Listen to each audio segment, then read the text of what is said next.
Testing, testing. 1, 2. 1, 2. That works. Insider standing by to talk. Works too. Beauty.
Well, good evening, everyone. Hopefully you're having a wonderful weekend so far. I got a good one for you today. So, I thought today we'd put a CBC video on, see how the first week of elections went.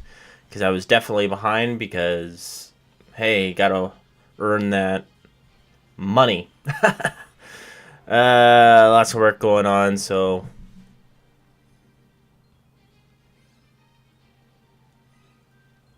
I can't believe we're already on week 2 of election week. Dang. I'm going to wait to let other people come in, and then I will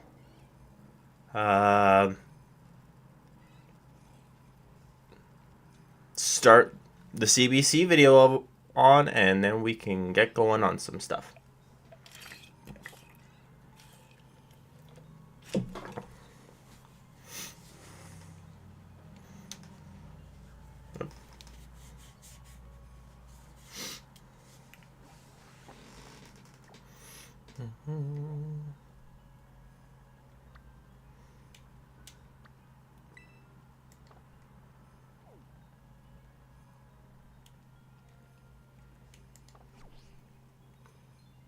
It's an outbreak of Lapras. Wow.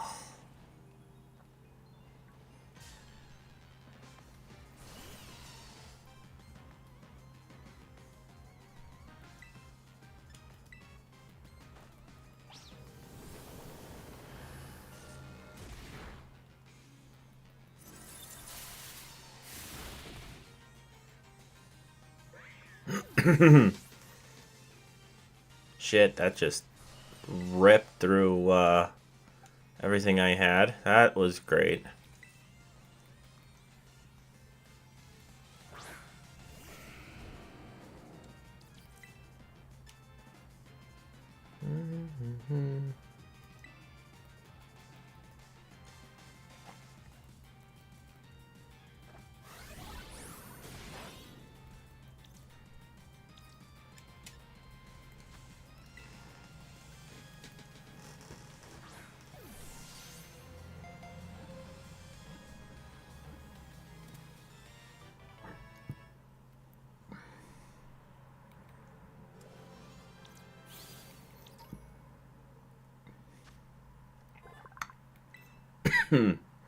Excuse me.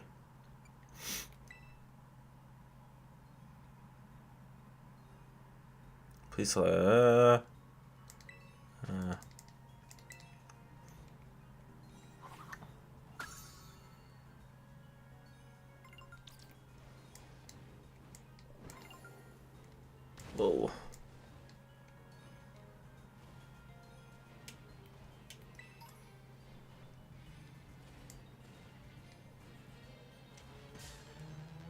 Oh, got the Paragon.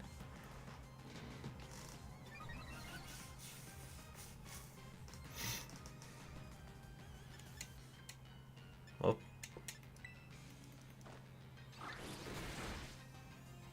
Dang it. Oh, lost the Porygon.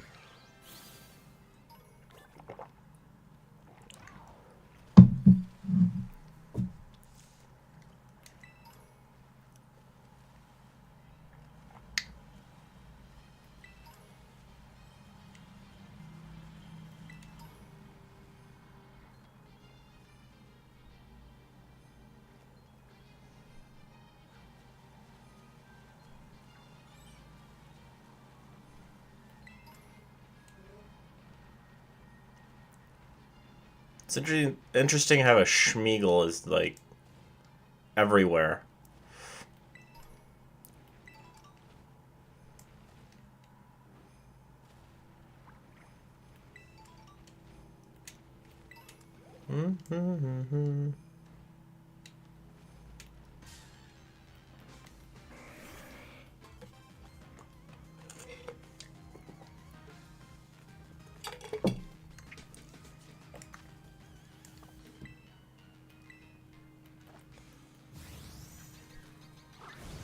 I have a feeling I was hoping its ice type would probably lessen that blow, but apparently I was wrong. Ooh, another Porygon. Now, funny thing about Porygon is I started with Soul Silver, and Porygon was so hard to find. No, but this one doesn't have download, though. That's the issue. Or that's a issue.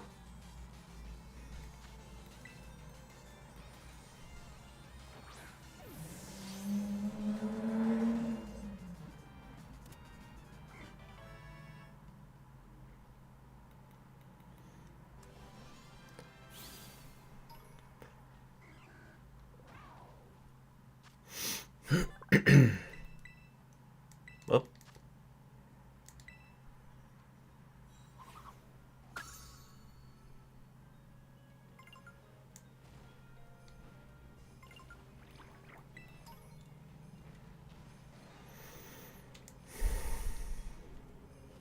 I think to get Porygon 2, I might have to get like a data card or something.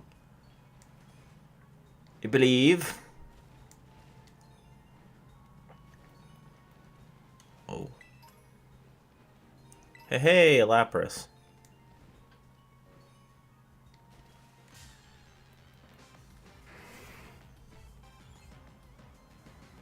Now, good thing about Lapras is it can learn Perish Song, so... Throat Chop and see how that works.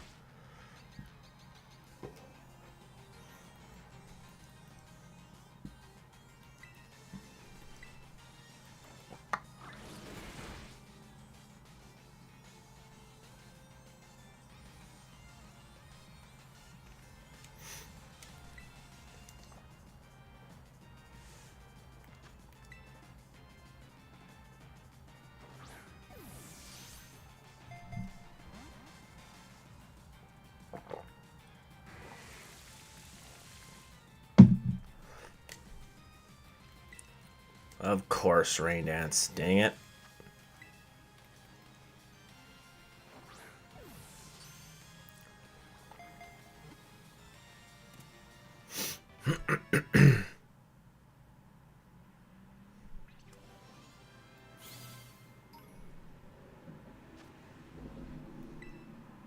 Oh.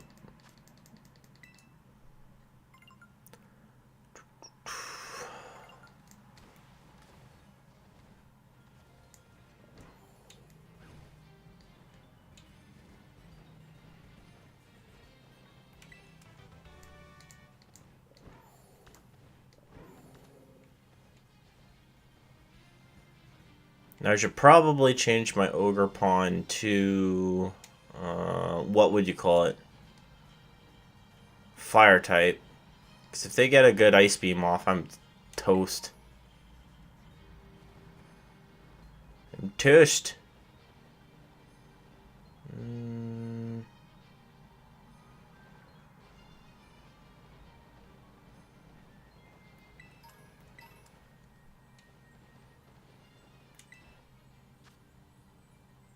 Ho ho!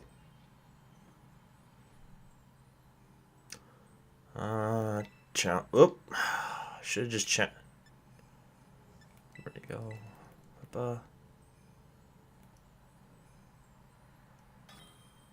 I like how this boat. What would it be? I can't remember.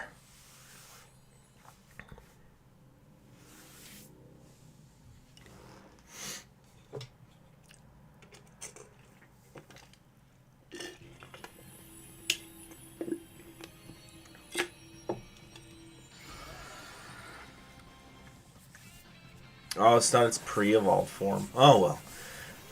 It is what it is.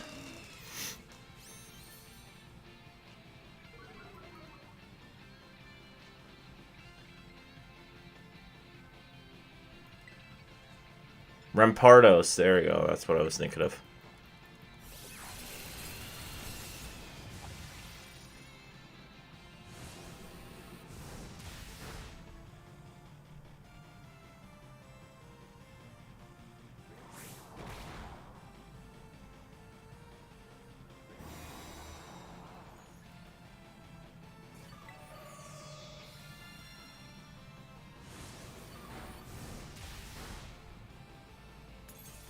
Why don't I get to move? That's weird.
Woohoo!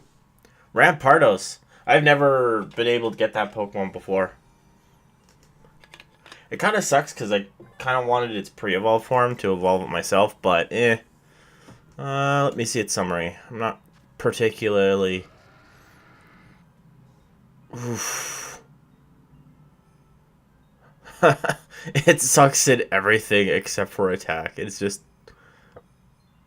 Wow, that is some terrible stats.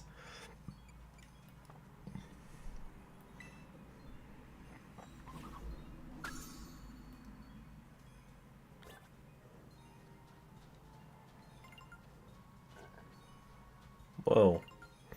Snubble.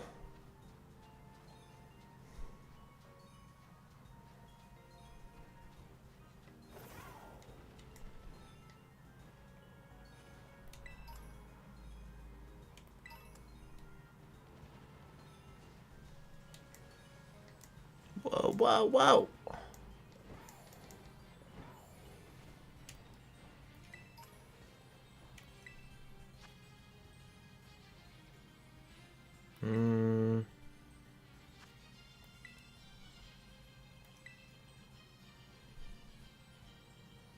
Is this a Rhyhorn? Might be a Rhyhorn. If it's a Rhyhorn, I'm gonna be ticked off.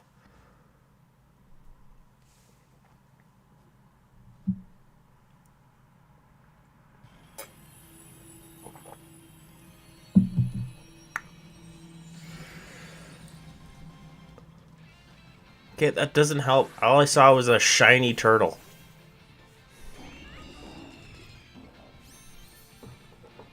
Yeah, it's a Rhyhorn. What a waste of proverbial time.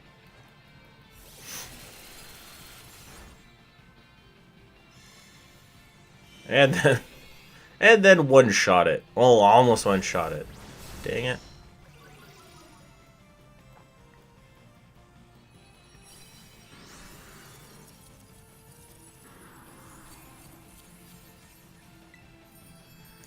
Oh.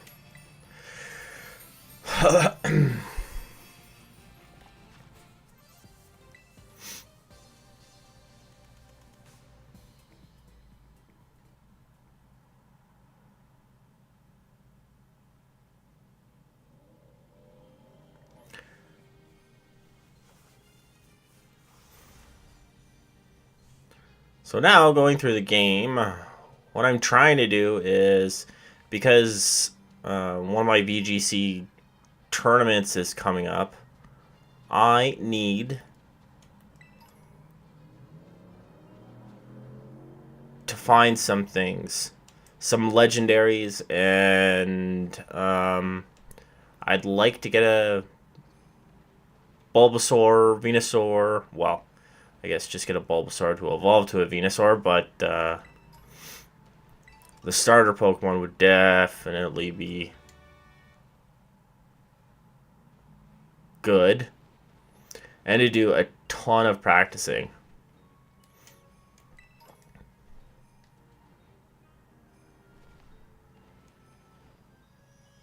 Okay, that's just a Dugong, so, I'll leave it alone.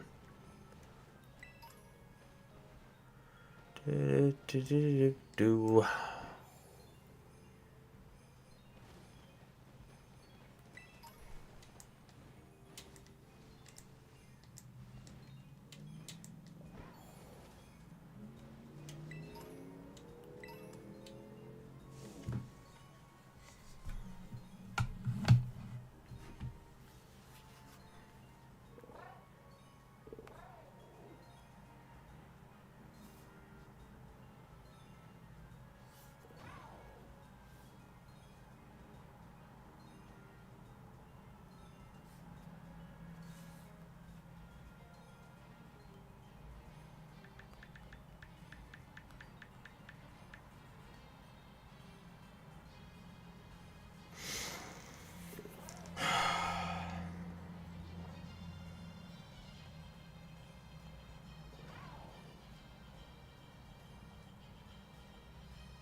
Okay, let me see. Whoa. Place to heal up, place to heal up.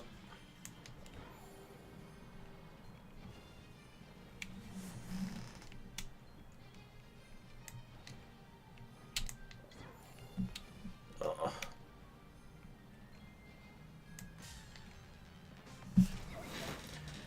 Plus,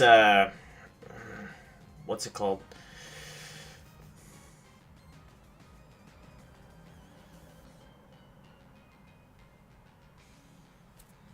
I definitely have to go to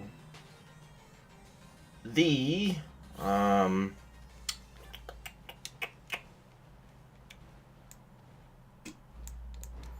to think about what the right Pokemon is called.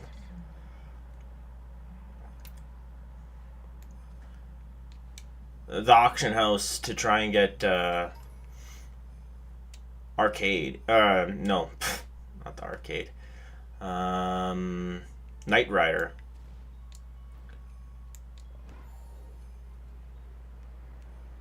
It's not what I needed, but you get what you need. Jump in. What's this shine? Oh. Nah. I found a mass outbreak of Lapras. Oh my gosh. I already have like 2.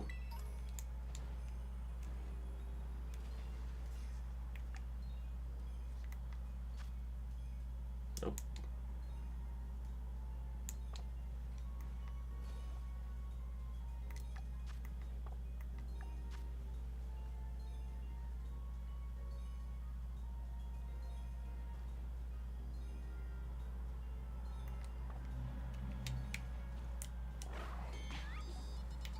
Oh no.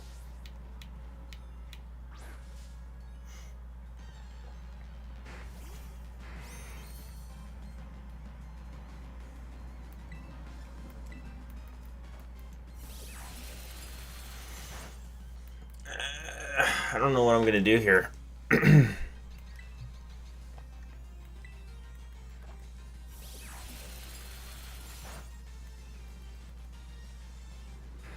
Oh,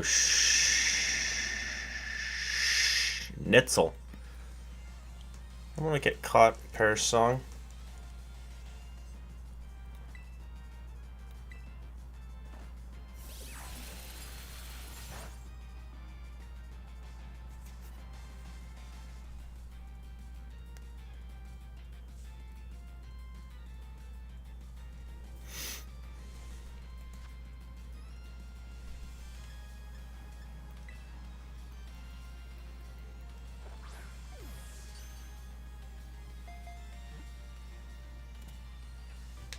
Cool.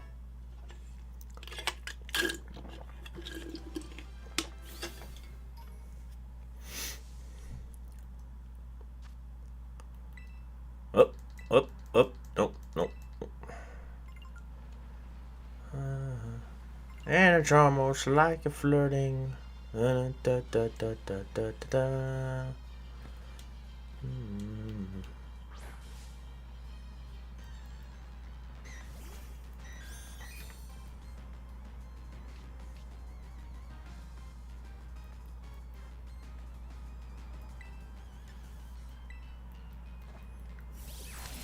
Probably just gonna white out this port. Yeah, ugh. I assumed I was just gonna one-hit KO that Porygon. Oh well.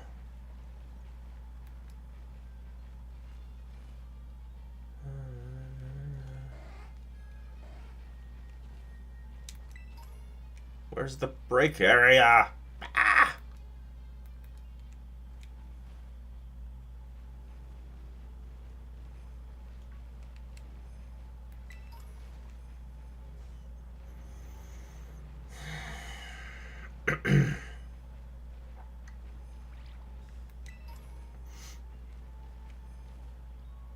Oh, maybe over there. Maybe?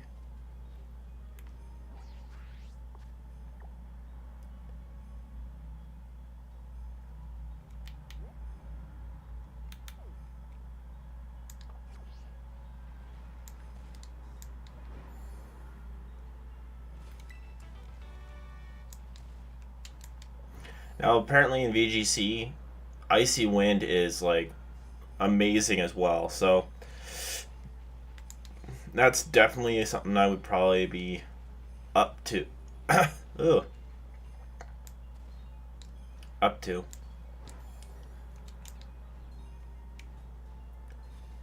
This is the one thing that kind of ticks me off.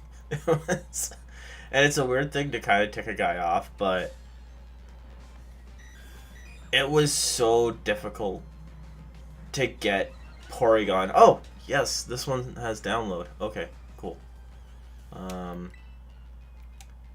In the first games, and now it's so easy.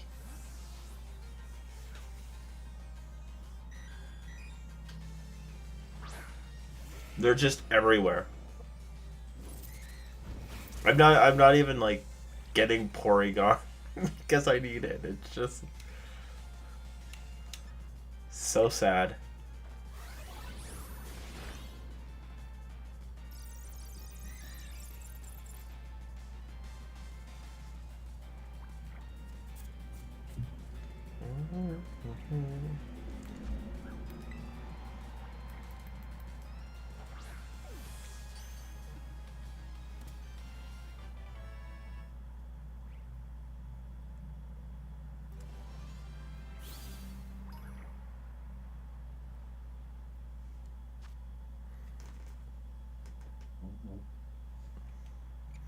Now, a big thing I gotta get is,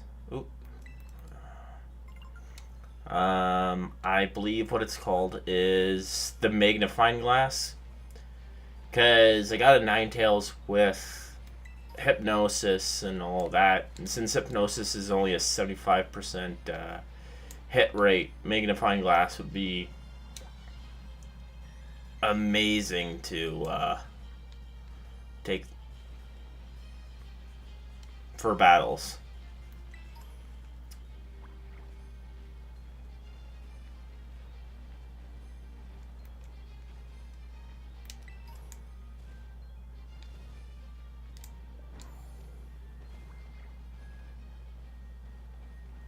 Ah. Dang you, Seal. Nobody likes you.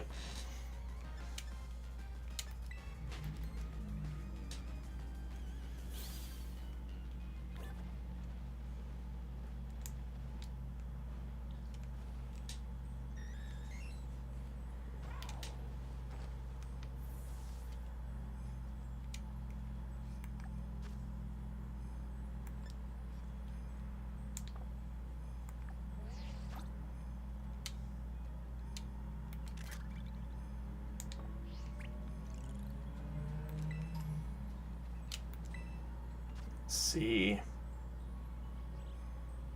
Huh.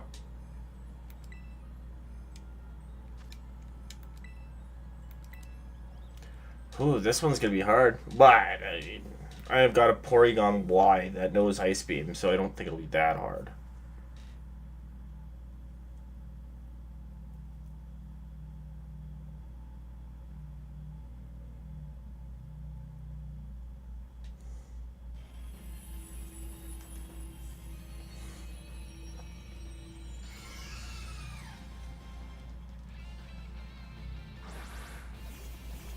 So what's weird is this is a grass Pokemon, terrestrialized as grass, and usually they don't have this.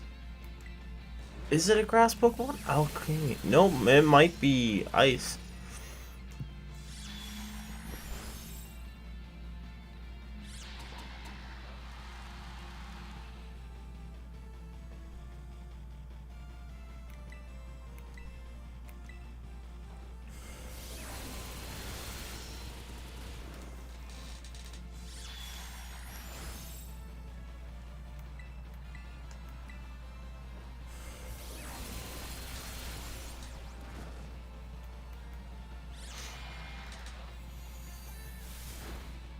Stop picking on my Pokemon, you mean terrestrialized.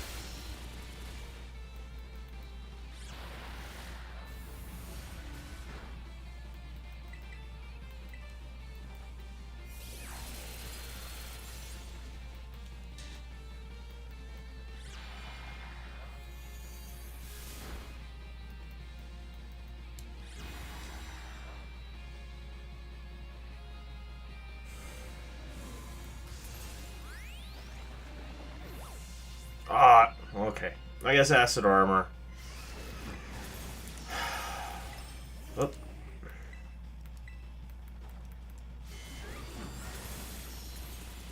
particularly the best time to use acid armor, or recover, but it's fine.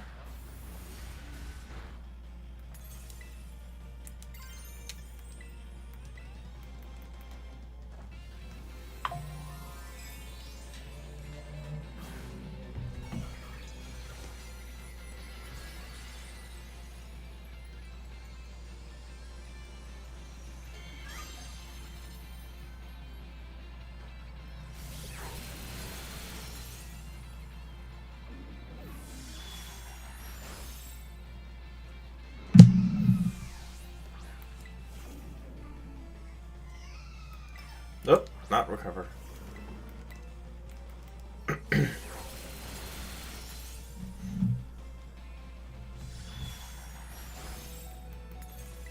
What the heck?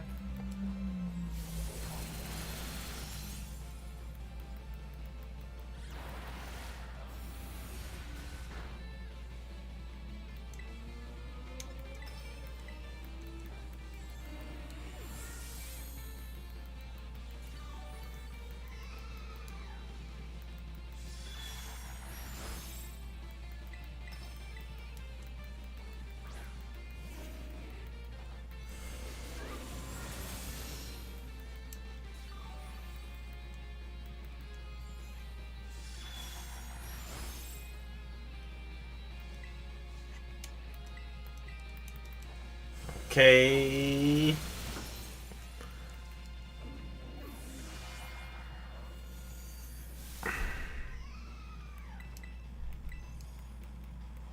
See, I don't get why half of these ice beams actually do good damage and half of these just don't do anything.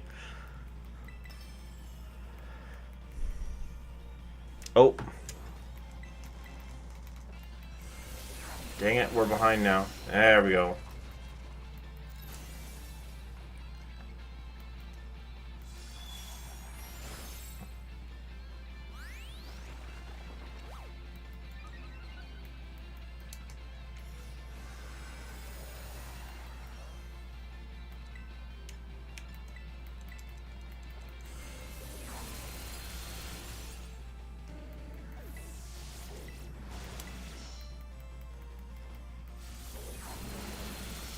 Okay, come on, come on. We're almost there.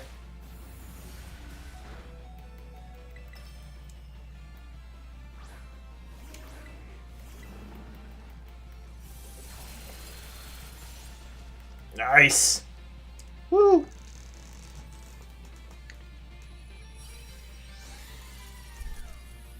Ooh, it looks like ice cream. Nice. I want an ice cream Pokemon.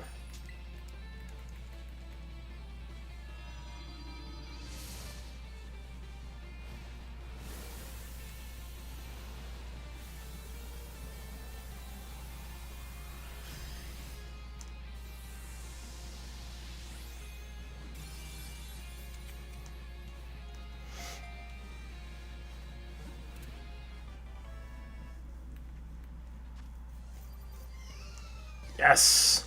Sour Herb Mystica. Interesting.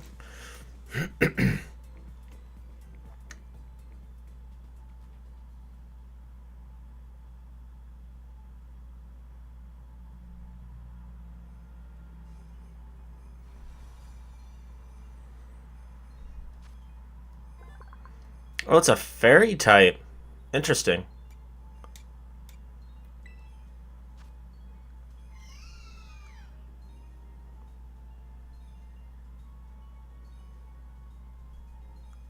What's its level? 75? Sweet Veil prevents the Pokemon and its allies from falling asleep. Oh, wow. Sweet Veil prevents the Pokemon and its allies from falling asleep. Huh.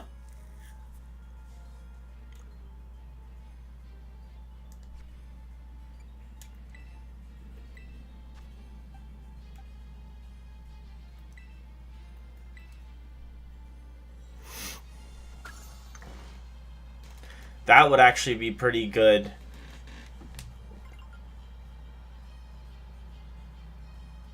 that would actually be a very, very, very good Pokemon for VGC and in tournaments, because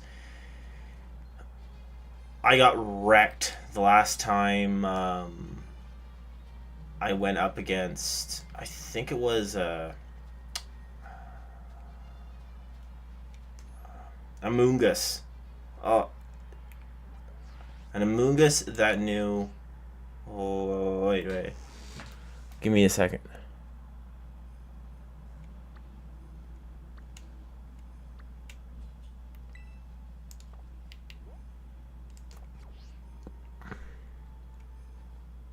Oh.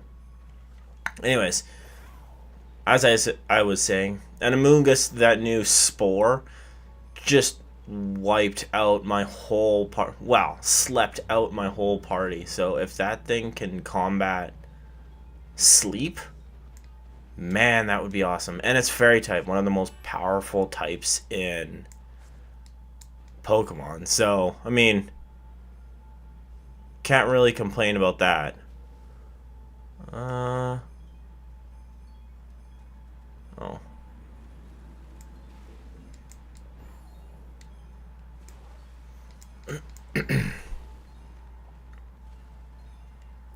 But now I heard that the new Pokemon has.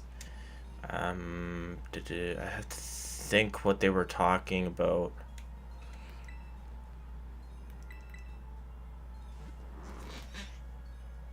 What did they got? A new form, a new kind of terraform. What is it called? No, not a pride form. Um.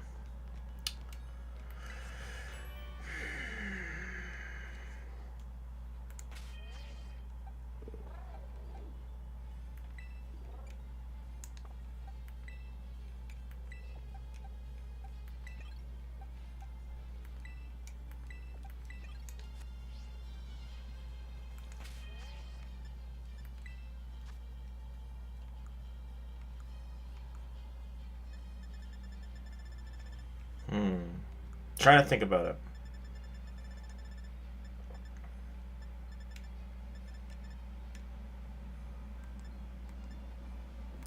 Defense stat. Oh. Ah. Dang it. It's not what I wanted to do.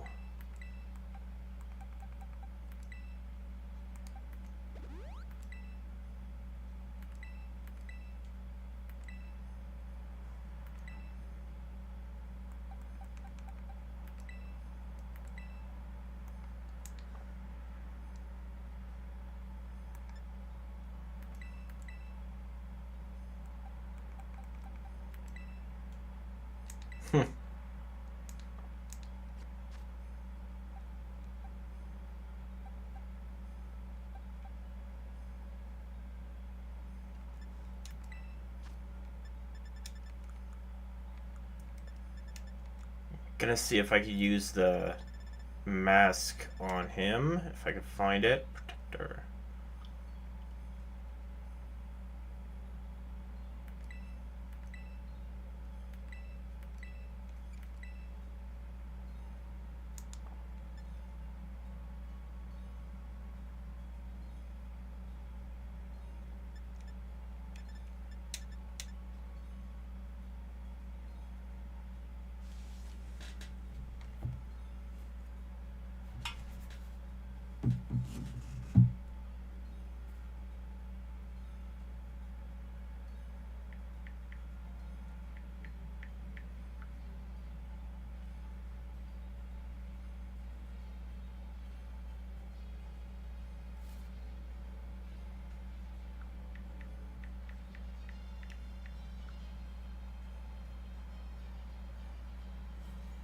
I wonder if this would work on.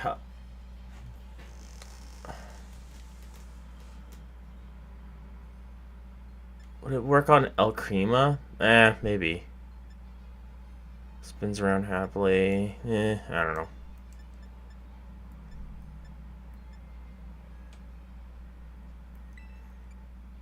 Give this to.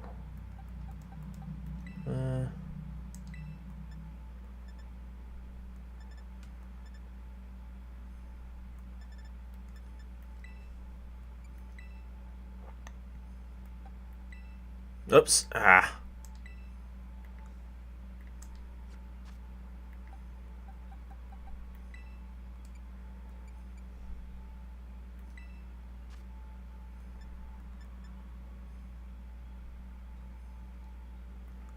Might just give it a berry.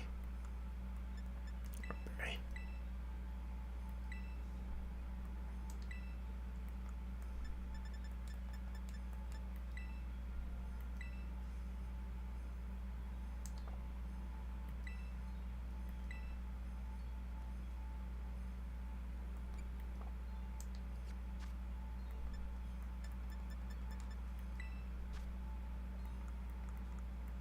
Mm-hmm.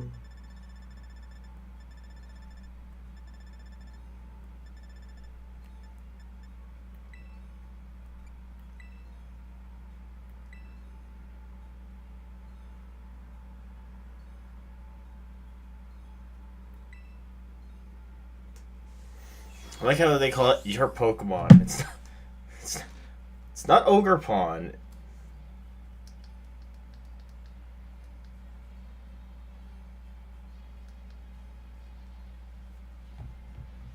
Holy, we do not have anybody in here. Let me check to make sure. Your activity.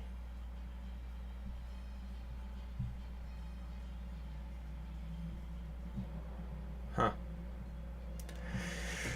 Might just play video games today.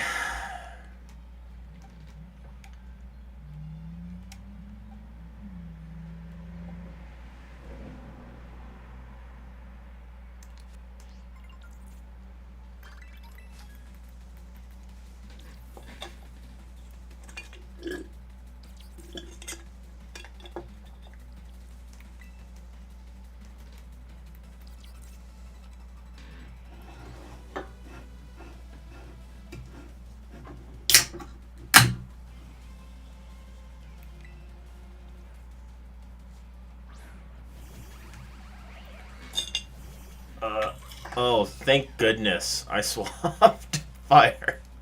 That would have been rough.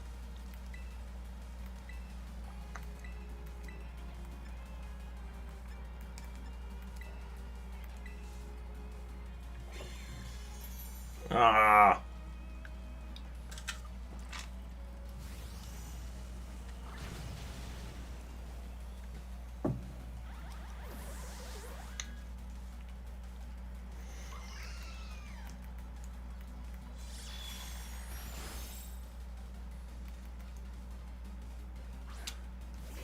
Oof.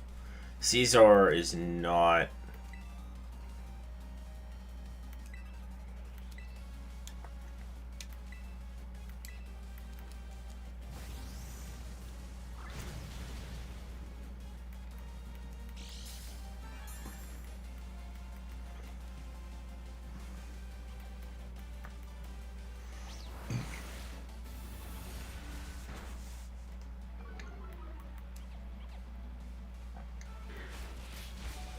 Holy moly. Aerial Ace just like wrecked.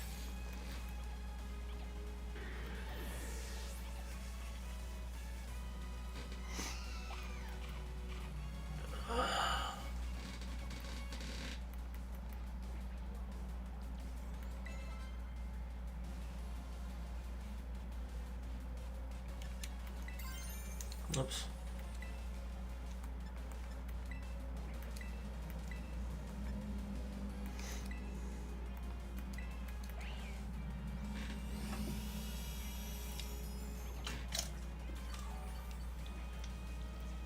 Yeah.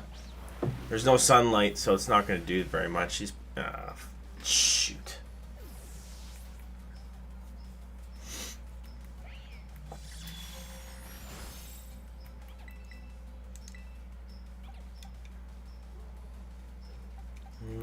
Metagross probably be the best.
Oh, great. We got a snow or a slowpoke here. I should have known this was going to be pointless.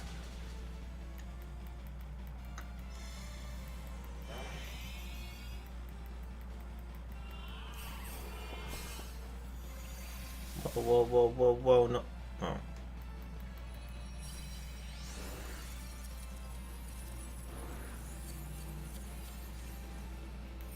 Oh, this is a Lola slowpoke, so might not be too bad.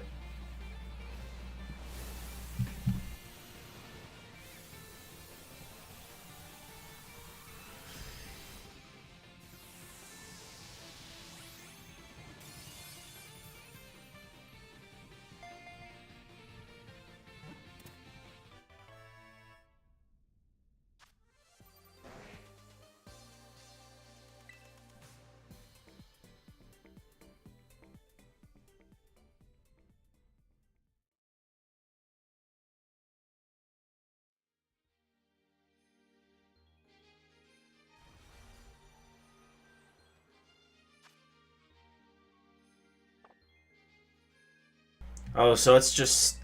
Oh, it's Galarian form.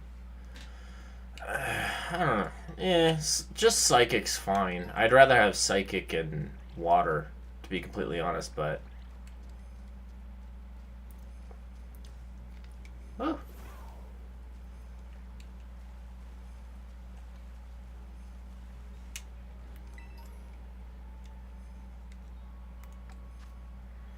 Successfully sneak up on one. Well...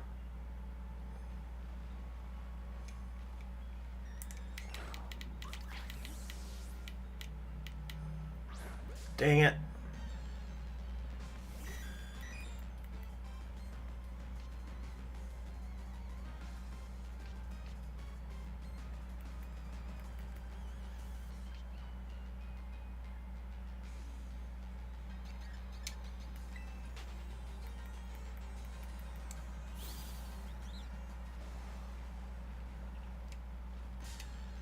No.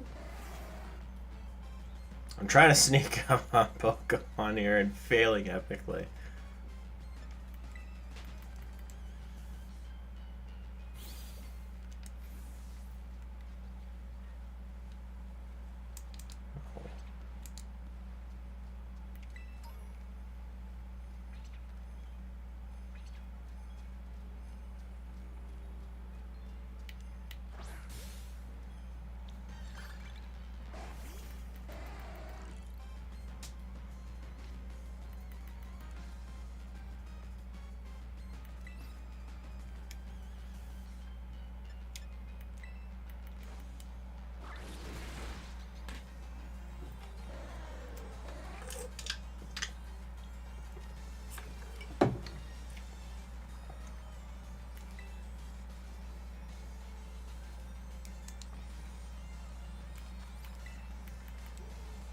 Let's see if just a plain old Pokeball will work. I don't think so.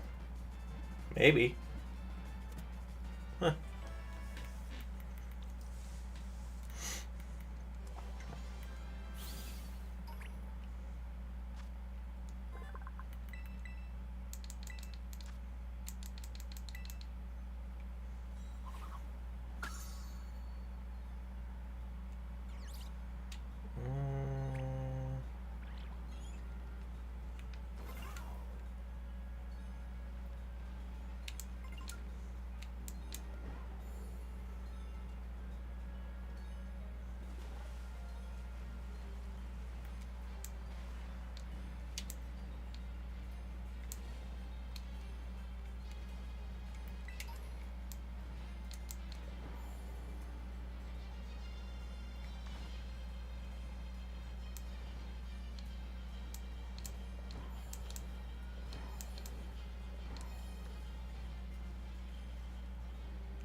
Whoa, whoa.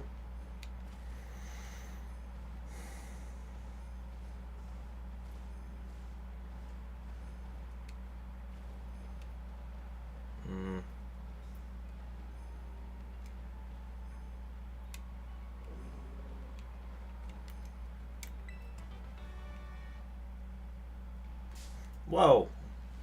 That just happened.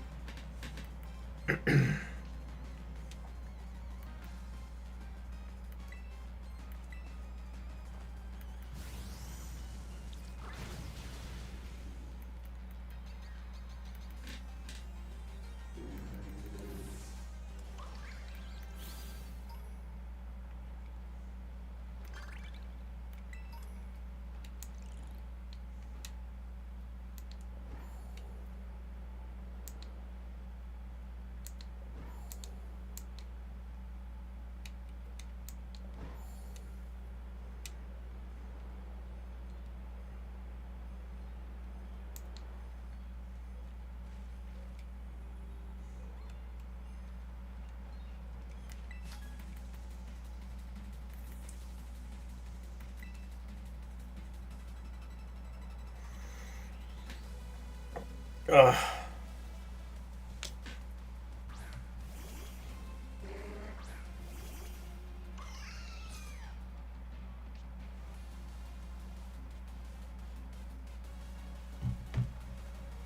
Okay, what do they have? Slacking and Schmergle. This is gonna be...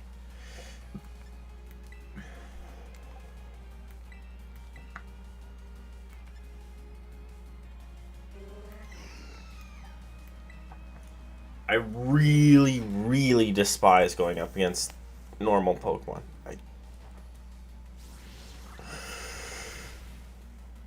I remember Norman from, I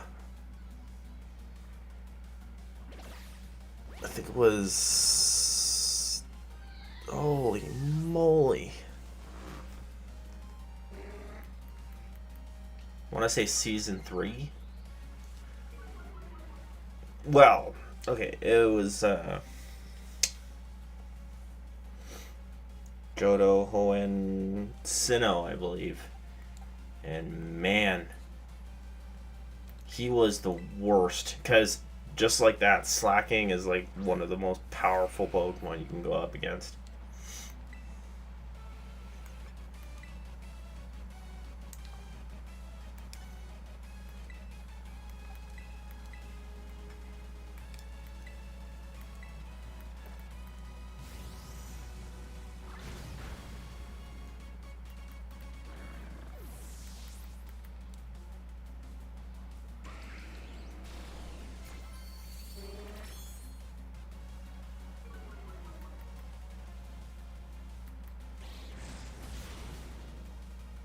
Dang you, Schmergle.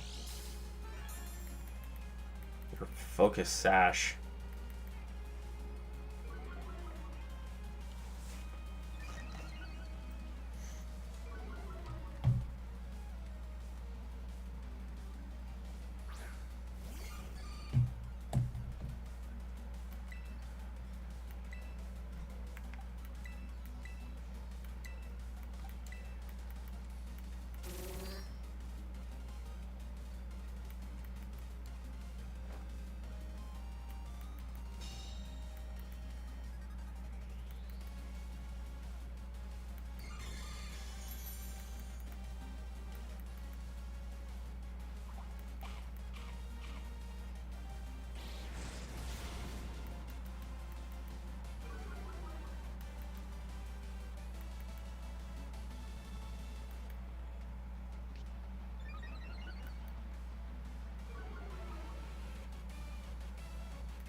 Take out the Blissey, take out the Blissey. No!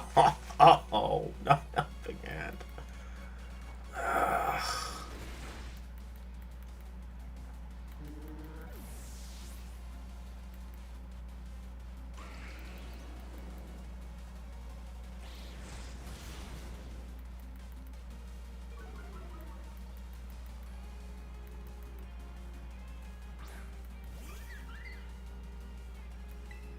The creepy flowers that just fly around.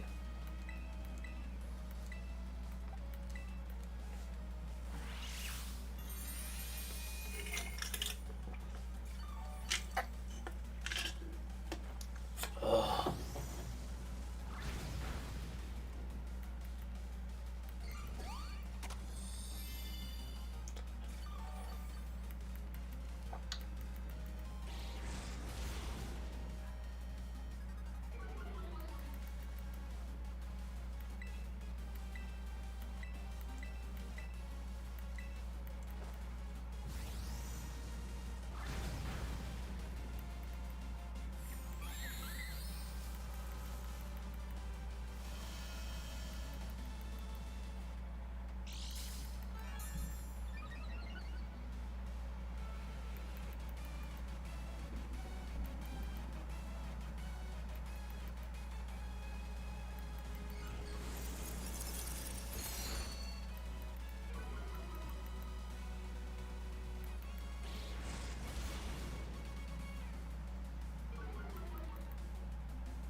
So I thought they were gonna just keep on healing each other.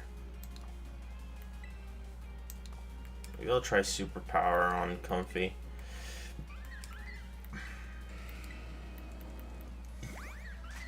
Why would you use Helping Hand? That's the weirdest. Heal up Blissey and use...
And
Huh. This just in, apparently there's Canadian Parliament lockdown. Let's quickly switch over to that and review what's going on in Ottawa.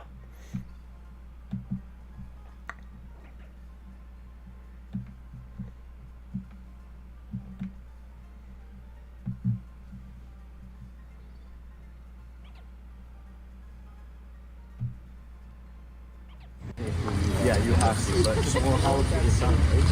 What time do it?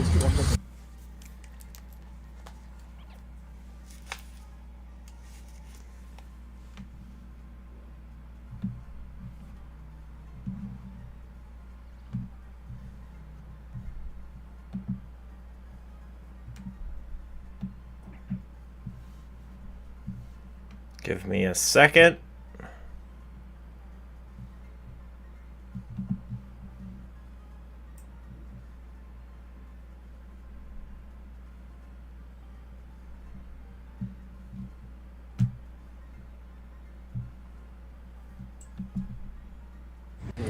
Yeah, you have to, but just more how it's done. What time do it? Oh yeah. So you have to. But then that's not. So you think they. These are the videos just coming up. I believe this is from AFP. Might have to switch over to Northern Perspective and then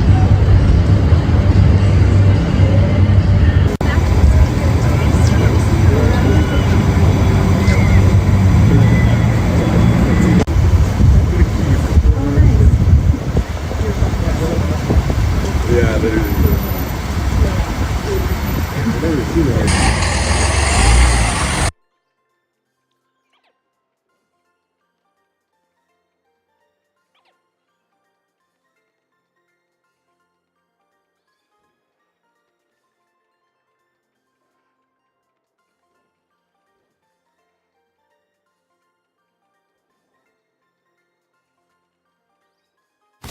Over 4 million players and counting have joined the endless battle in Warhammer 40,000 Tacticus in the past 2 years. It is most likely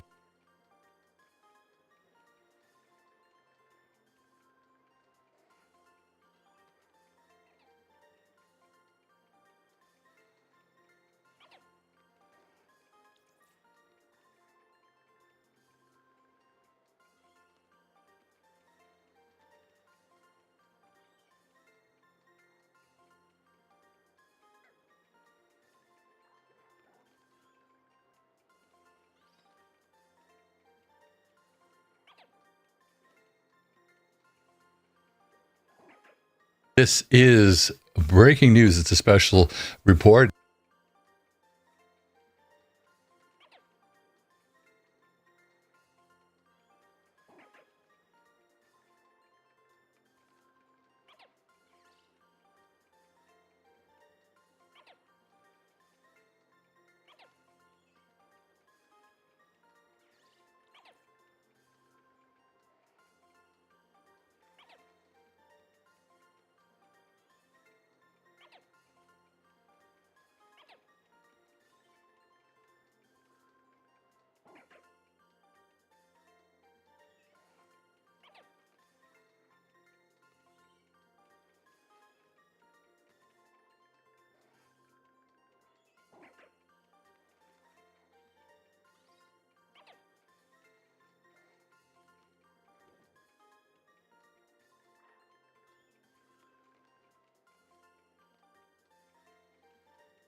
Oh, sorry, my audio wasn't on. All right, so good evening, everyone. Hopefully you're having a wonderful day so far. I got a good one for you today. So this is going to be my first time reviewing Northern Perspective because, unfortunately, I could not find CTV news anywhere on my YouTubes. So I'm going to have to go through them. And definitely, if you want the whole video and everything, I'm going to try and just hop over their commentary as much as possible unless something interesting happens. And if you want their commentary on it, definitely go to Northern Perspective. They are the GOAT at this stuff. Anyways, with no further ado, let's get into this. So apparently, Parliament is being locked down right now, and, well, earlier today, at least a little bit, and it's still happening, so let's see what they say. Parliamentary Protective Service has declared a lockdown at the east block of the Parliament buildings. Ottawa police say a man has barricaded himself in the area of the east block. That block has been evacuated. Video into our newsroom show about a dozen police vehicles from Ottawa Police and the PPS are on the scene. Officers carrying guns are blocking the entrance to the grounds. Police have closed the area of Wellington Street that is in front of Parliament to vehicle and pedestrian traffic, and a yellow police caution tape has been put up. They have brought in a bomb squad robot to deal with the situation. Ottawa police say there are no known injuries. They say officers continue to deal with an individual and that the incident began just before 3 p.m. They're asking the public to please avoid the area and follow the direction of officers. The alert went out about a half hour before the Prime Minister arrived back in Ottawa. Let's now bring in Chris Lewis, CTV News public safety analyst and former OPP commissioner. Chris, good evening and thanks for your time. Without speculating too much, what could account for this sort of a lockdown, Chris? Well, good afternoon, Akshay. Ultimately, there has to be a weapon involved, either actually a physical knife or gun, potentially, or the threat thereof. Sometimes people will say, I've got a gun, I've got a knife, etc. But, I mean, parliamentary security scans everybody that goes in there. So it either has to be an employee or someone that was legitimately let in for legitimate business and went through security, or someone that snuck in somehow or another, which is unlikely, but it's still a possibility, and time will tell. You know, the fact that they have brought in a... Well, the other thing that could have happened is somebody could have made their own 3D modeled gun. I can't remember, 3D printed, or I can't say that word on YouTube, but yeah, made something 3D printed of their own and brought that in, because if you scan somebody, nobody's gonna notice that. And I mean, going through Parliament, yes, they look through their bags, but you could easily hide something somewhere.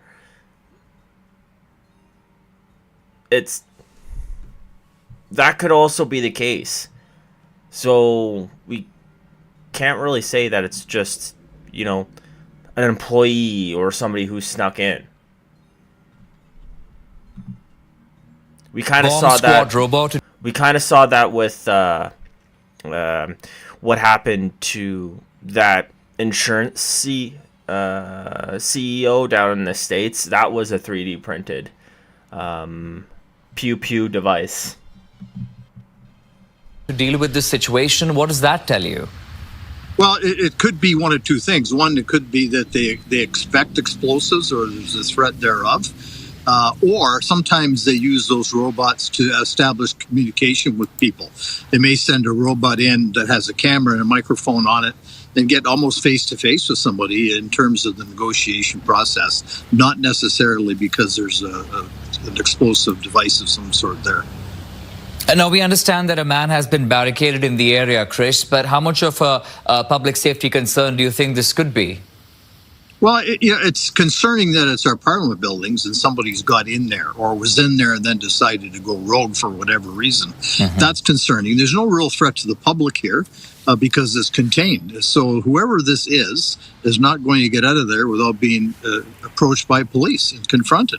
So if he has a weapon, he will either drop it or police are going to use force. And so, in all likelihood, the contain, negotiate process will run its course, and the individual will either give up or potentially harm themselves or come out fighting, and then the police will have no choice but to use some sort of deadly force.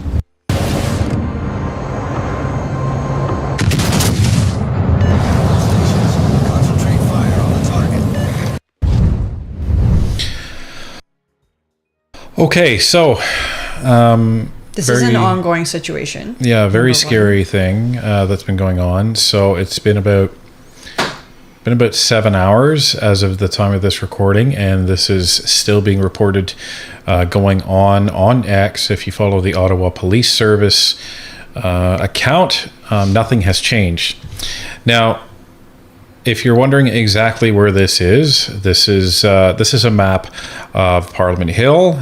And on the bottom right there is East Block, named East Block for obvious reasons. So we have the center block that is still under construction, and then you have West Block, which is where the House of Commons has been temporarily moved, while center block construction and...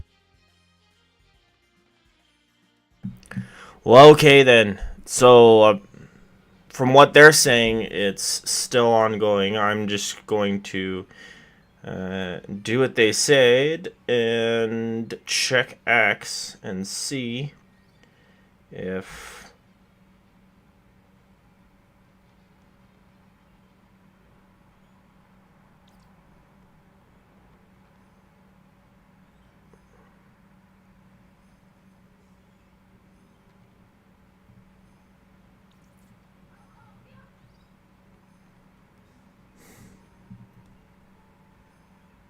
anything is going on.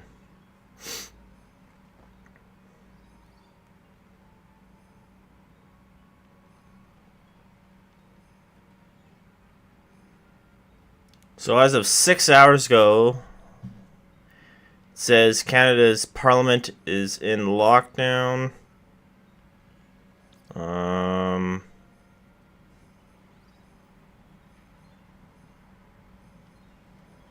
Okay, as of 40 minutes ago, the barricaded man call at East Block has been ended without incident. That's good. Is there anything? The one man is in custody. The Ottawa Police criminal investigation is ongoing, and the update will be provided this morning.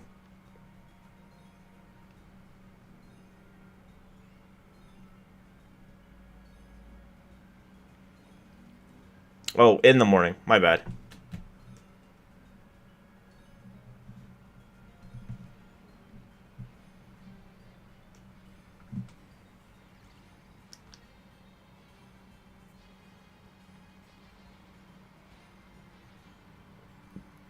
So that's good. It ended up with no casualties. Everybody's good. And nothing happened. I'm glad about that. So hopefully, like the police said, tomorrow morning we can figure out what happened and why this guy did what he did. It was probably a protest sort of thing.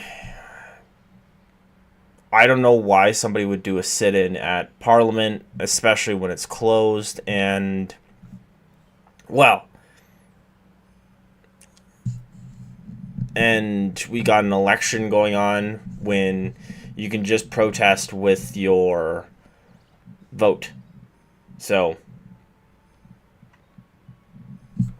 see, the best place probably would have been in the center block here, but what's going on right now is there's a ton, and you can kind of see from the picture here is a big moat in front of well, I guess hole in front of Parliament, and you can't get into the actual center block building, and there's a massive, massive wall all around. And I can tell you nobody's getting around that because I used to live in Ottawa. There's no chance. They have it all blocked off. It looks like a castle wall. So it makes sense why they chose the East Block.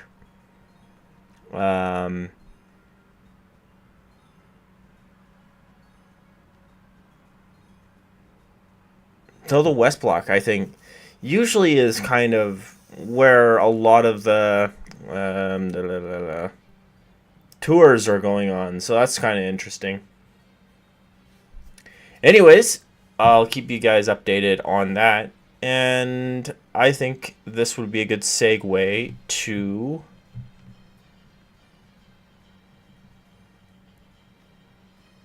the state of the rat race in politics. So thank you, Northern Perspective, for that. That was awesome. And thank you for keeping us up to date with all the important stuff happening in Ottawa. And if anybody watches this, definitely go to their YouTube channel, because they're way better than any mainstream media you'll ever watch for news content and media content.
I'm like, ugh, almost had it. Well.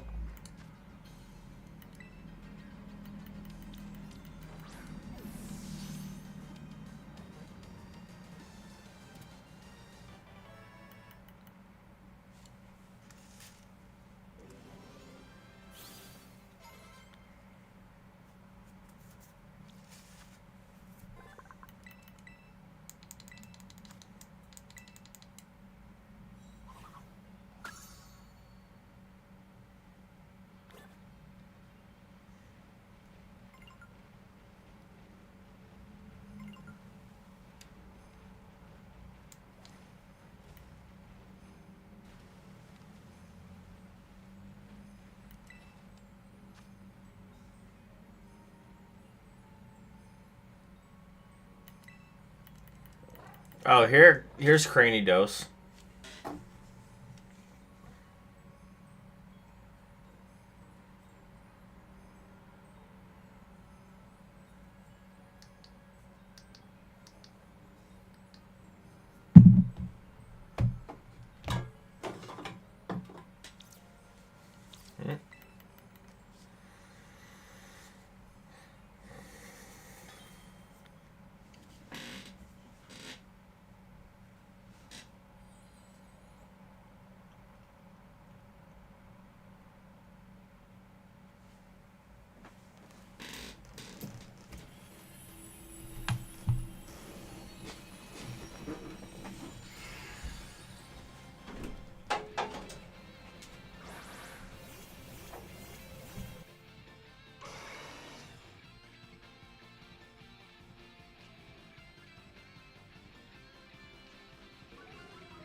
It's like my game's listening to me. I wanted Cranny Dose, and I got Cranny Dose with Ghost Terra, so that's pretty cool.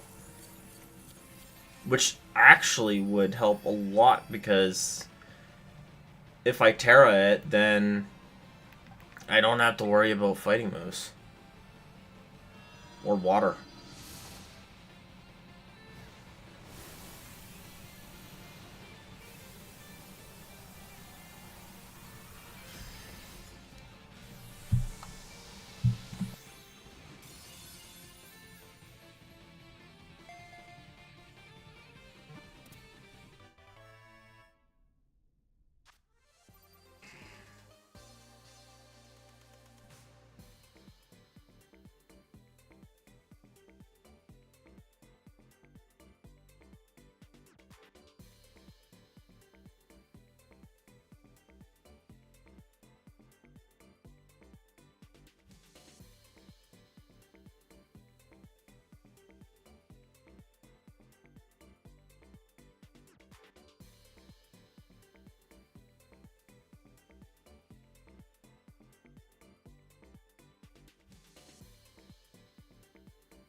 Anyways, if there's anybody here, throw your name in the chat, and ooh.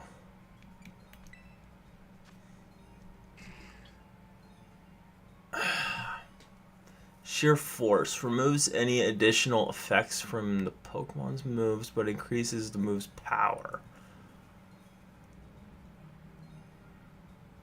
Huh.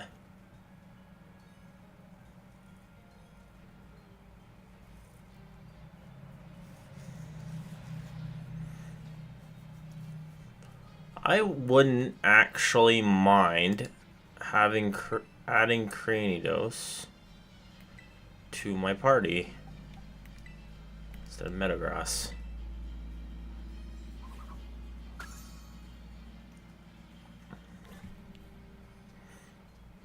Especially since it's Ghost type.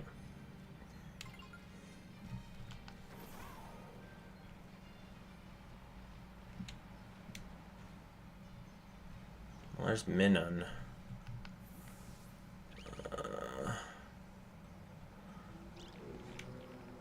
I don't know why, but these things just irk me. Whoa.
Okay, you gotta take out this Talonflame.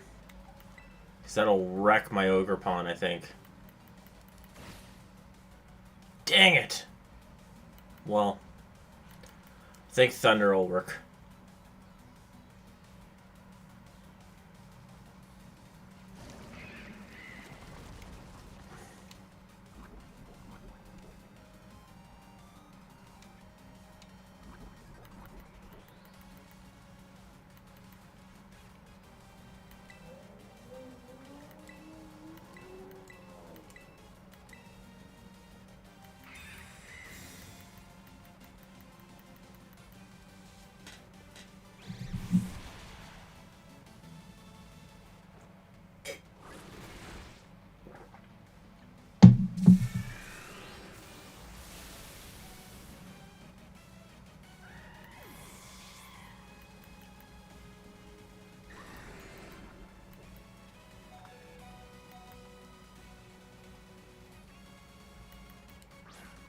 Two cannon.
come on.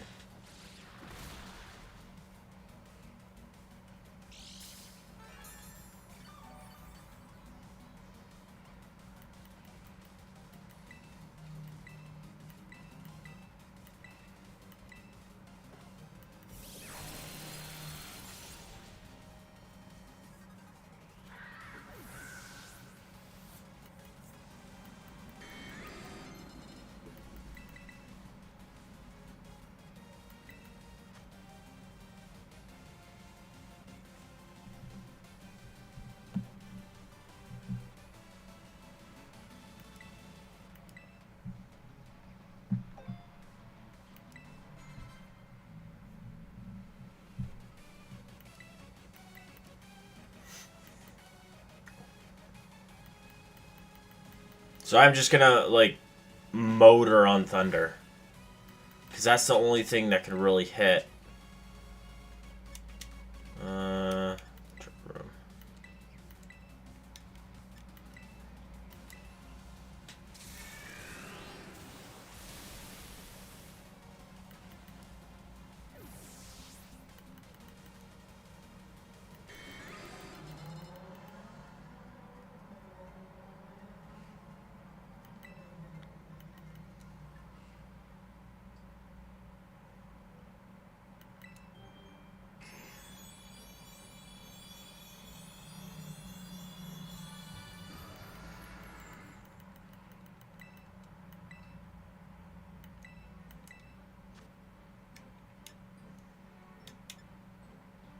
Cutting down the target's HP to roughly equal the...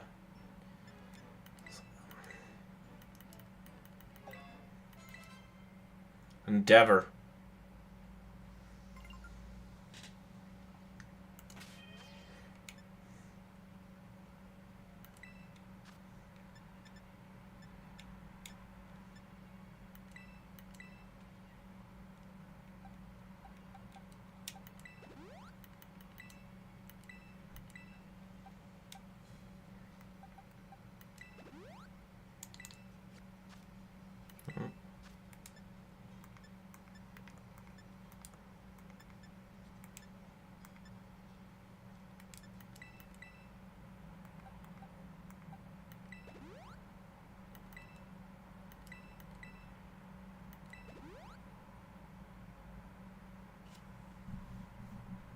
Just a minute.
Ah.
And I just found some other news on Rebel News, and it's a little bit of interesting stuff going on here. So I thought we should maybe go over that as well. So let me get everything set up, and we'll hop over.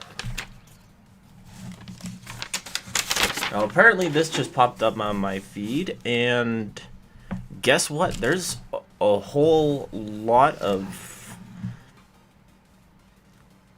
sentiment going on around here in Alberta about separatism, and even Preston Manning is the guy who was all, oh, the West wants in, apparently has changed his views a little bit. But don't take it from me. We'll head over to Rebel News and see what they say, because they're way better at it than I am.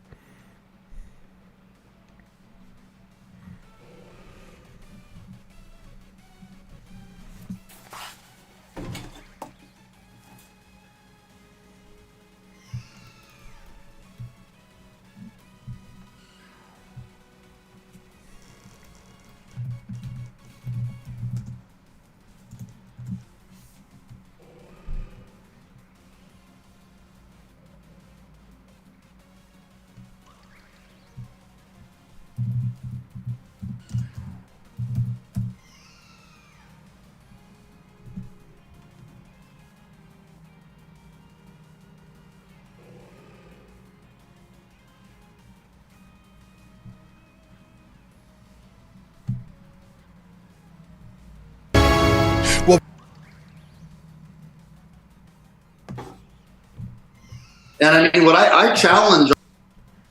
Now, this is kind of a short, well, 17-minute video, so I'll probably just review the whole video. And hopefully they don't ding me on that. But I think it's going to be an interesting one.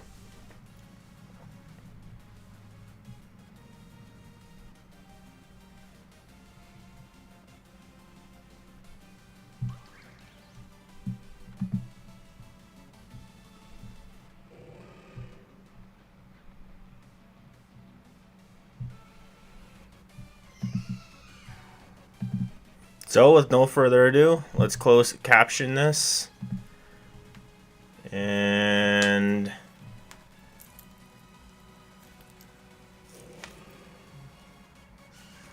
get into this Alberta separatism thing. Because I haven't heard this since, well, I guess the second riding of Trudeau. And I've been hearing murmurs every once in a while, but I remember during Trudeau's second run that the separatist conservative party here in Alberta gained a little bit of steam. Not as much steam as the actual conservative party, but enough. But let's see what Rebel News has to say. All of these people that say, oh, how can you talk about leaving Canada? And this is nonsense. Your fellow Albertans aren't going to come along with you, you know, et cetera, et cetera. Well, we're at 40% in the polls now without taking the time to fully educate our fellow Albertans, or we're taking the time, but without our fellow Albertans fully internalizing the benefits of Alberta independence. I mean, the day Alberta becomes independent, we become the country in the world with the highest GDP per capita. Unfortunately, the current Prime Minister, despite what he said to me privately when he was here, has now gone public saying he supports export taxes, he supports Bill C-69, he supports emissions caps. That is moving in the wrong direction. So we will get through this election. We'll see who ends up winning, and I will continue to advocate for those. And that's part of the reason why I will do a What's Next panel. We did that when when my predecessor came in to hear some of the concerns that Albertans had about how to repair the relationship with Canada at that time. And it'll be time for us to do it again. Well, that's very interesting. I'll get to that panel in a second, but I just thought it was incredible. At some point, Canada has to start working for Alberta, and it's not right now. She talked about a What's Next panel, and I saw an essay in the Globe and Mail by Preston Manning, the former leader of the Reform Party and the Canadian Alliance, the son of Ernest Manning, the longtime Alberta Premier. I remember when Preston Manning first got going in the 90s. I was a kid. I was excited about it. It was actually the late 80s. I was a teenager. And here's this guy who said, no, Albertans, don't separate. Let's reform the Confederation. The West wants in, because the separatists, of course, have been saying the West wants out. Well, let me contrast Preston Manning in the late 80s and early 90s with his the West wants in nationalism with Preston Manning in 2025. I'm looking at an article published in the Globe and Mail a couple of days ago called Mark Carney Poses a Threat to National Unity. And I'm only going to read to you the last two paragraphs of this because it'll just show what a transformation Preston Manning himself has gone through. Remember, 40 years ago, Preston Manning really stopped Western separatism. Here's how he's talking today.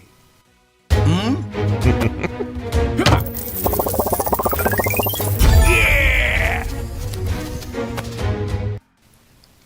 If the Liberals, employing the fear of U.S. President Donald Trump to secure the support of easily frightened voters, should be returned to office, then the agenda of the conference, he was talking about a where to go next conference, should be to consider ways and means of peacefully seceding.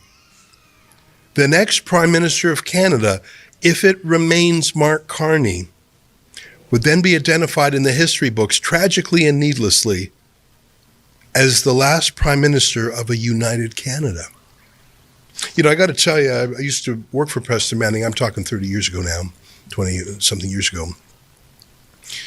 He's frankly a moderate. He's not a radical. His purpose was to unify Canada, to fix Canada, to moderate Canada. He really was a nationalist. The West wants in. And now he is saying, if Mark Carney is reelected, get ready for peaceful secession. Joining us now to talk about that possibility is Jeffrey Rath. Yeah, and that makes it, especially like he says, if Canadians are so easily swayed away from the Conservatives and towards the Liberals just because of a president in the United States, especially when the Liberals are pretty much all they're doing is copying the Conservatives and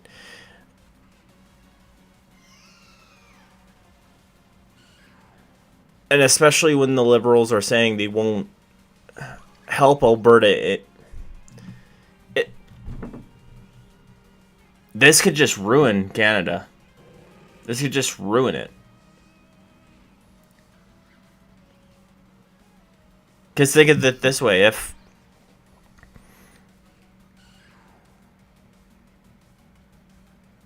Mark Carney's told us that he will not get rid of Bill C-69, which is the no pipelines, no tanker bill. It pretty much prevents anything like that from being built. And so that makes it an anti-Albertan law. But he also wants to make Canada one economy. how is that even going to work? That pretty much to me sounds like another equalization tax. It's like sounds like an equalization economy.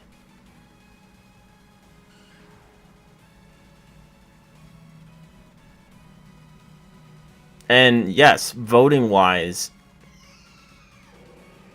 if the Liberals learn that they can just use a president to, or yeah, a sitting president to demonize the Conservatives, because that's all they're doing right now, is like saying that Pierre Poilievre is exactly like Donald Trump, and why doesn't Pierre Poilievre have his what's it called? His security clearance. That's nothing against the guy. And if he still gets into power, they're just going to use this over and over and over and over again, no matter what kind of guy they have in power. Especially like with all the dirt the Conservatives are dredging up against Mark Carney and Brookfield. If the Liberals get in still,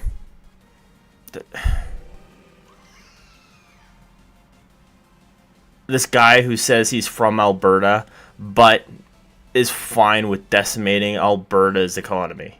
That's great.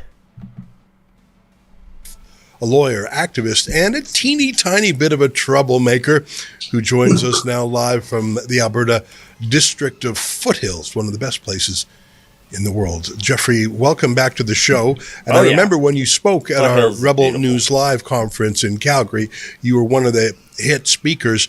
You've recently expressed yourself that the future for Alberta is becoming, as Donald Trump would say, a cherished 51st state. Where are you now? Do you think Alberta should stick in Canada, be separate but independent, join America?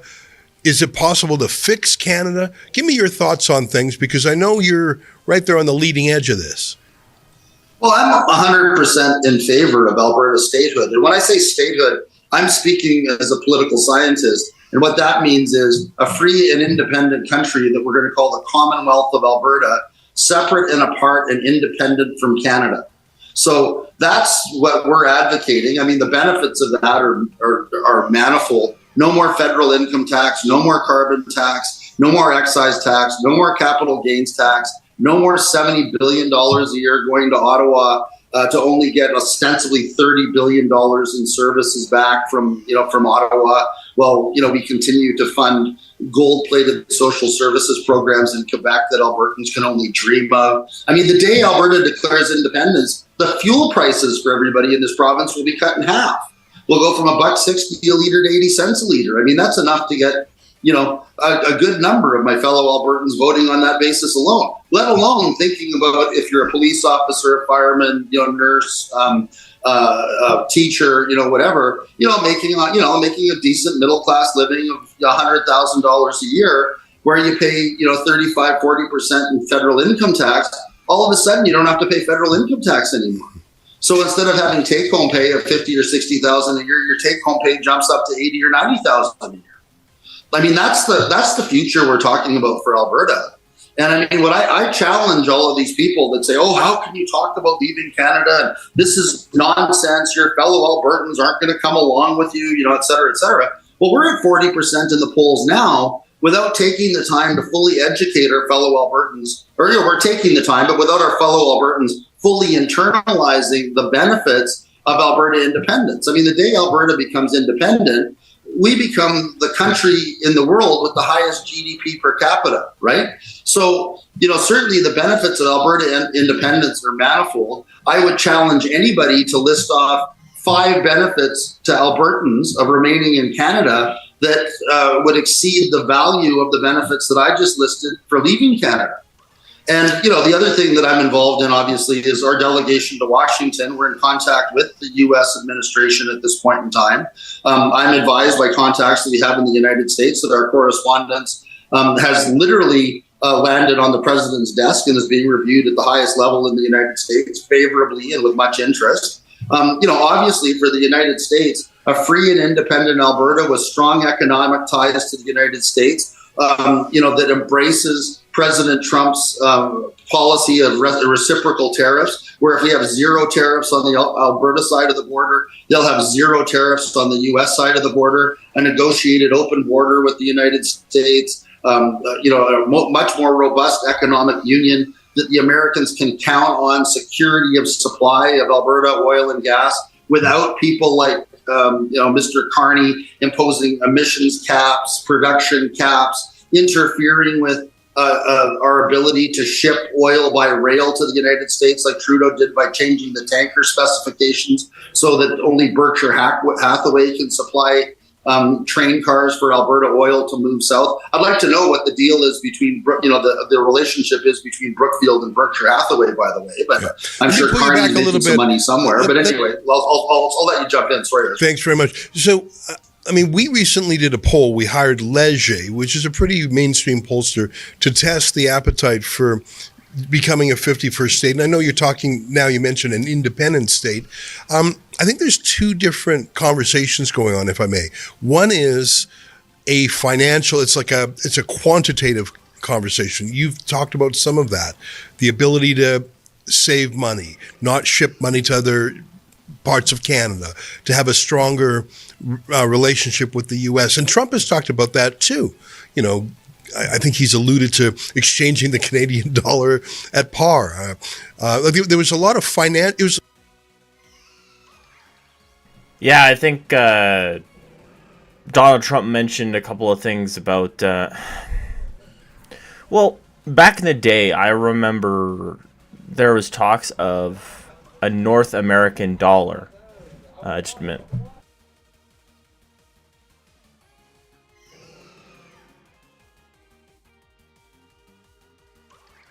Yeah, that there was a North American dollar going to happen. So that would be something to look at if Alberta ever sort of separated and we didn't join the States, but we kind of had an agreement with our energy and all of that. Maybe like they'd give us military protection and we'd trade our oil to them. I don't know. Something to think about. It was like a checklist of benefits, most of which you could quantify, and others like military, which you could, I suppose, quantify it too. But on the other hand, there's a reaction, and I think it's particularly strong in Ontario, because remember, Ontario, a lot of people in Ontario, they are descended from people who left the United States after the Revolutionary War. They were called United Empire Loyalists. They were folks who were fans of the king. They didn't like this George Washington upstart, so they just moved to British North America. And obviously that was more than 200 years ago, but there still is a strain of anti-Americanism and a strain of we're different. And so when you say break up Canada, you're not just talking about dollars and cents, you're talking about emotional ties, patriotism, loyalty, the king, the queen, and those are all emotional things that you can't sort of counter with financial things. Is it a different? Well, thankfully, people in Ontario don't get a vote, Ezra. Right. I mean, I guess that's the difference. They're not going to be voting in our referendum. So, of course not. They can, you can have all the Trump derangement syndrome you want in Ontario. I mean, I'm sure it goes hand in hand with their vaccination rates and the fact that they had such a huge amount of support for the COVID Nazism that a lot of Albertans thought was just completely out to lunch. I myself am descended from a Lieutenant William Graves of the British Army who fought for the British during the Revolutionary War. So, I understand that. I mean, we're not necessarily, that's why we call our project the Commonwealth of Alberta Project. I mean, an independent Republic of Alberta, we would imagine, would remain a member of the Commonwealth. We would certainly continue to have congenial relationships with His Majesty the King. There's no reason that any and all of those things wouldn't be on the table. We're aware that our fellow Albertans share some of those sentiments, but, our feeling is, and I saw your poll, to be clear, The polling that we are looking at now has support for Alberta independence approaching the level that voted yes in the first Quebec referendum of 40.44%. And again, that's without Albertans internalizing how much better off they're going to be and their families are going to be from an economic perspective, let alone from the perspective of being free from all of the childish, arbitrary regulations that have been imposed on Albertans by Ottawa. You know, everything from all the stupid COVID regulations to Justin Trudeau, you know, seemingly every 2 or 3 months coming up with another list of firearms that he found too frightening to consider allowing people to continue to own. You know, all of those types of things. You know, like like 40 days within 40 days of him leaving office, he came up with a list of firearms that he was going to confiscate and ship to the front lines of the war in Ukraine that included people's 22 caliber semi-automatic gopher rifles. I mean, it's this level of stupidity that Albertans are fed up with. I mean, not 40 days ago, we had Doug Ford thinking that he could cut off Alberta oil to the United States without understanding that. Yeah, and that's the madness of some of these things too, is like some of these premiers, when something goes wrong in the States or with their trade, they think that other premiers who things are going relatively well, like here in Alberta, our oil and gas, selling it to the United States, our premier here did a wonderful job of going back and forth to the United States and actually, crazily enough, talking to Donald Trump and say, hey,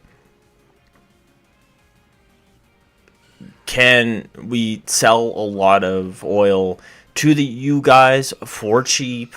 I mean, can you give us a reprieve here? And true enough, right now, I haven't really seen too much fluctuations in gas prices or anything, or heard anything bad about the tariffs or anything due to oil.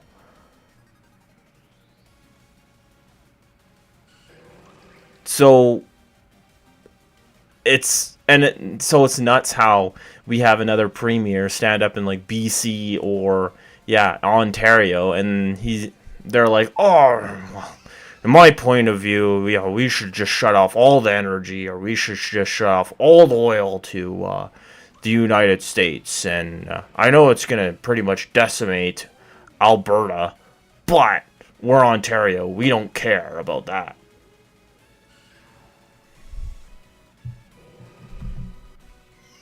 Ontario's oil comes up from Line 9 through the United States. Yeah. So, I mean, Albertans are just done with being governed by idiots who don't even know where their goddamn oil comes from.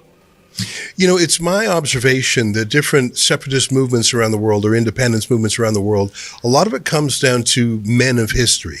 I look at the United Kingdom, where Nigel Farage, I think, was the personification of the Brexit movement. Now, that wasn't to break up the UK, but it was to break away the UK from the European Union. And I think his relentless campaigning, I think he was a man of consequence, and he made it happen. And I think of Lucien Bouchard, who championed Quebec secession, and he was like, and René Lévesque in his own way also. These men personified the project. They lived it. It was so clear it was in their heart. They bled it. And they had a deep connection culturally with the people they were seeking support from. Preston Manning, it's very interesting to me that he's talking about secession, but I just checked and he turns 83 in a couple months. So he's not the man to lead it. I mean, I'm sure he's still bright, but you're not going to launch a vigorous campaign when you're 83 years old, I don't think. Although these days I don't know. I think you need a seed crystal, you know what I mean? A crystal around which other crystals form. Who would be the leader of that? I think that's so essential because that person would immediately be attacked by the entire establishment, the media establishment. There would be investigations of them. The CBC would go to war against them. Who could be a leader to take Alberta, in your vision, to take Alberta from an unhappy part of Confederation to this independent republic part of the Commonwealth? Who would be that? Because history needs great men and women. It just doesn't happen. Well, Dennis Modry and I co-founded the Alberta Prosperity Project for this very reason, which was to teach Albertans about the benefits of independence. Last night we had a meeting that was attended by no fewer than 4 retired members of Parliament, some of whom served under Preston Manning, retired NHL hockey players, other members of Alberta society, presidents and CEOs of Alberta financial institutions, etc. I mean, this is the movement we are putting together.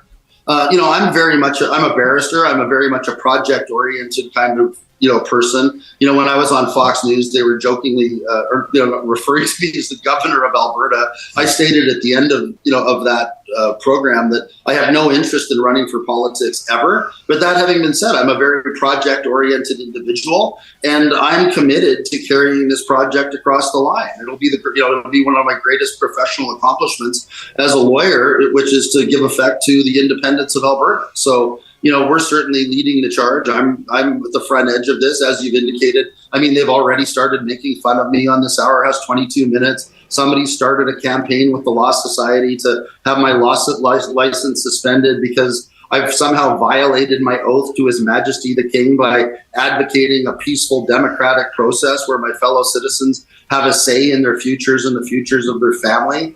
It just goes with the territory. So, currently I'm out front. Will another leader come along and take my place? And I'll happily go back to doing what I do best, which is, working in the background and making sure that this thing happens. Who knows? Right now I, for good or ill, happen to be the face of the movement. And I'm happy to carry the ball forward and continue to do what we're doing, which is to vigorously pursue an independence referendum this year through APP. We're halfway to getting the signatures that we need for that referendum.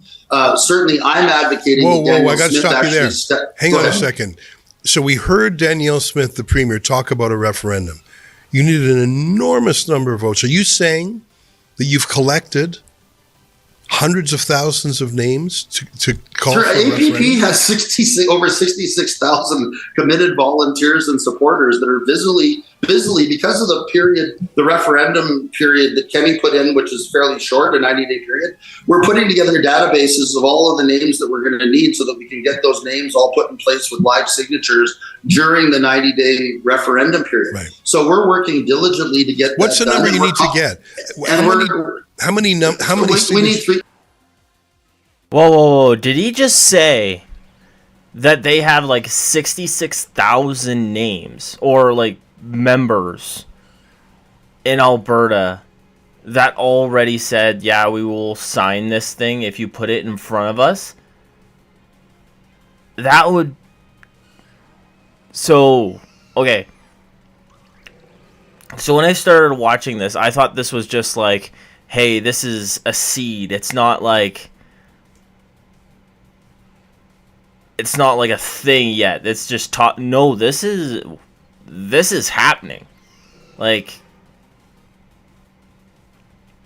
people are livid. Because, like I said, when I was talking to people, a lot of Albertans, if you ask them to join the United States, they're like, no, the United States has their own issues that we don't want to deal with. Plus, a lot of Albertans like our healthcare that we have now, or that we remember when we were younger, and don't want to have anything to do with privatized healthcare. And that's a big thing, right?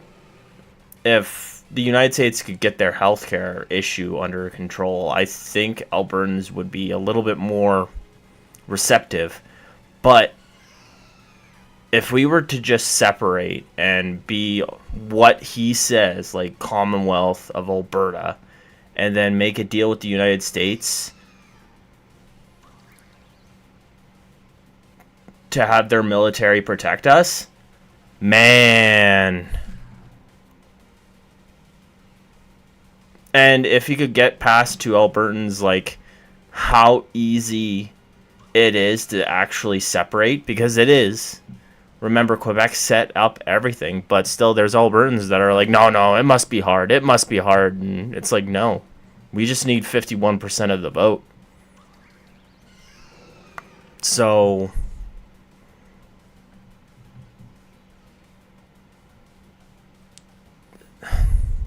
this is something. We need 300,000 currently.